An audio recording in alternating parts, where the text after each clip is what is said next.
When we talk about the hospitality industry, a lot of our thinking comes from what we observed in the last couple of years during the pandemic. We saw restaurant closures. We saw a lot of job loss. So it's been a very unfortunate time. However, if we want to talk truthfully about the hospitality industry, we have to stretch way beyond COVID, because this industry's had some parts of it that are amazing, but some parts of it that have been broken for a long period of time. The first way to think about why this hospitality industry is broken is to come at it from the lens of a small business owner. So imagine that you're maybe a new immigrant, a person for the first time that wants to try out their restaurant venture, their dream project. There's many ways you could do that. You could try to start a concept yourself.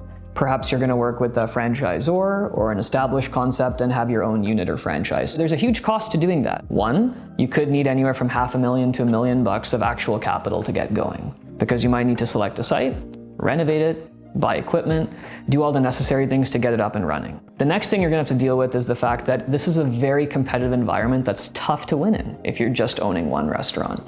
Right now, labor costs are rising if you're a restaurant owner. Food costs are rising. Rent has been rising. You can manage labor and food a little bit better if you have 30 restaurants, 50 restaurants, but it's hard to do when you only have one or two.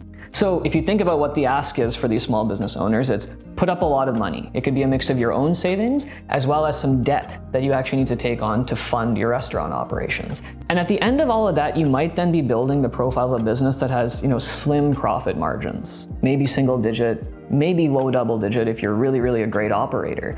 But it's a tough business to win, and it's a tough industry. And if you're not sort of the top 10%, it's very, very difficult. And sometimes the game for these small business operators is actually working against them. It's a lot of money to put up. It's very complex operations in a very competitive environment. And so to succeed in that environment, small business owners need a heck of a lot more support and tools to make it happen.